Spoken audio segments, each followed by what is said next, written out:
You know when you crack open a carton of farm-fresh eggs and see all those amazing colors? Browns, blues, even greens.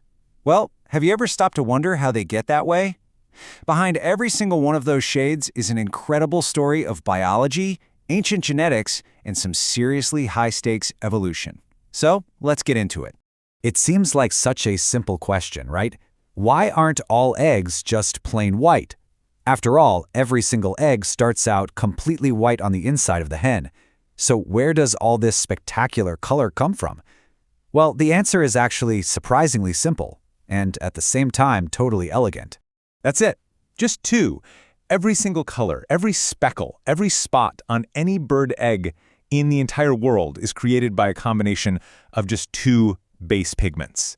From the palest, lightest tan to the richest, darkest chocolate brown.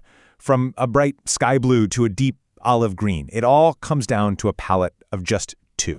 Okay, so to really understand this natural masterpiece, we're going to break it down into 4 parts. First, we'll look at the 2 pigments themselves. Then, we're going to follow an egg on its incredible 25-hour journey.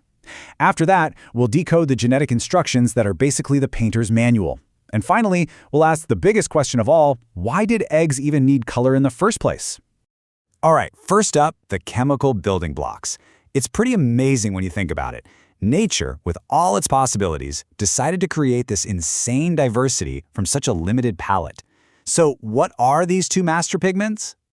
On one side, we've got protoporphyrin. This one is responsible for the entire spectrum of warm colors. We're talking reds, browns, tans, and pinks. On the other side, you've got biliverdin, which gives us all the cool colors, the blues and the greens. And get this, both of them are actually derived from heme. Yep, the same component that makes our blood red. Protoporphyrin is a step on the way to making heme, while biliverdin is what you get when heme breaks down. It's basically a brilliant biological recycling program. Okay, so we've got our pigments. Now, how are they actually applied? To understand that, we need to take a tour of the factory, which is the hen's oviduct. The whole process of making a single egg takes about 25 hours, and it really is a masterpiece of biological engineering, kind of like a super precise assembly line. So first, the yolk is released from the ovary. Then it travels to a section called the magnum, where it spends about 3 hours getting wrapped in the albumin, that's the egg white. Next, it pops over to the isthmus for a little more than an hour to get its protective inner membranes, but the final, and for our story, the most important stop, is the shell gland. The egg spends a whopping 20 hours in here. I mean, this is where all the magic happens. Billions of tiny calcium carbonate crystals are meticulously laid down to form that hard shell. And it's in this exact same place that those pigments we just talked about get added, turning what was a plain white sphere into a colored work of art. But here's the really crucial part. When that pigment gets applied is everything. For brown eggs, the protoporphyrin is added super late in the game. It's basically painted onto the outermost layer in just the final 3 to 4 hours. That's why if you crack a brown egg, the inside of the shell is still white. But for blue eggs, it's a totally different story. The biliverdin pigment is added throughout the entire 20-hour shell-making process. It soaks into every single layer, which is why a blue egg is blue all the way through. So we've seen the what, the pigments, and the how, the process. But what's controlling all this? You know, the intricate timing, the choice of pigment. For that, we've got to look at the blueprint, the chicken's DNA. And trust me, this is where things get really wild. That beautiful blue color you see on an Araucana egg, it isn't just some simple genetic trait. Nope, it's actually the result of a genetic accident that happened thousands and thousands of years ago. And the culprit, believe it or not, was a prehistoric virus. Okay, so let's break this down. Ages and ages ago, a retrovirus called EAVHP infected a chicken. And like all retroviruses, it literally jammed its own genetic code right into the host's DNA. In this one case, it just so happened to land right next to a gene called SLCO1b3. This piece of viral DNA acted like a light switch, permanently flipping this gene on in the shell gland. And what does SLCO1b3 do? Well, it codes for a transporter protein that then starts pumping that blue biliverdin pigment into the shell as it's forming. A viral infection from millions of generations ago is the only reason we have blue chicken eggs today. Isn't that wild? Now, brown egg color is a whole other ballgame. It's controlled by a different set of genes. The intensity, from a light tan to a deep, dark chocolate color is a polygenic trait, which just means multiple genes are involved. One of the key players here is a gene called CPOX, and it helps regulate just how much of that brown protoporphyrin gets made in the first place. So basically, more CPOX activity usually means a darker brown egg.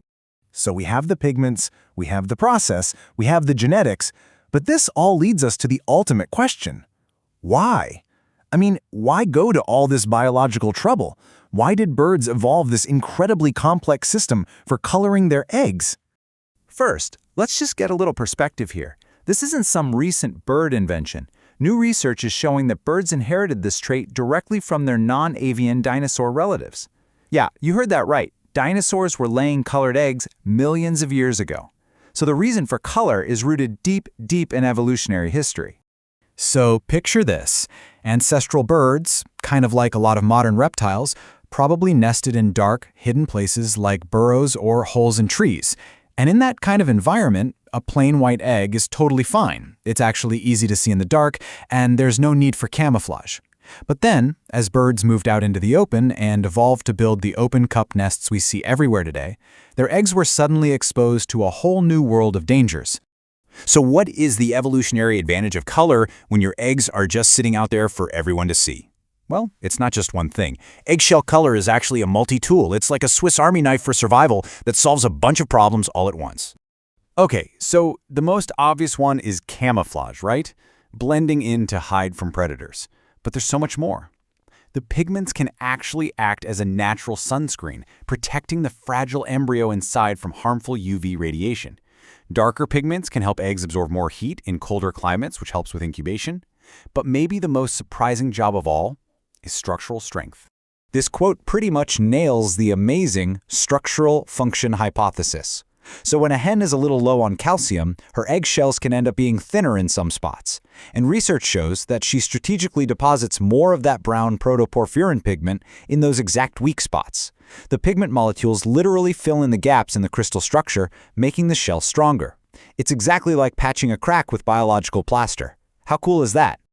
So, there you have it. What starts as a simple question about egg color takes us on this incredible journey. We've seen how just two pigments, applied during a super precise 25-hour biological assembly line, switched on by an ancient virus, gave birds this powerful toolkit to help their babies survive in a really dangerous world. And that leaves us with a final thought to chew on. We know that egg color is tied to thermoregulation. Darker eggs in colder climates, lighter eggs closer to the equator.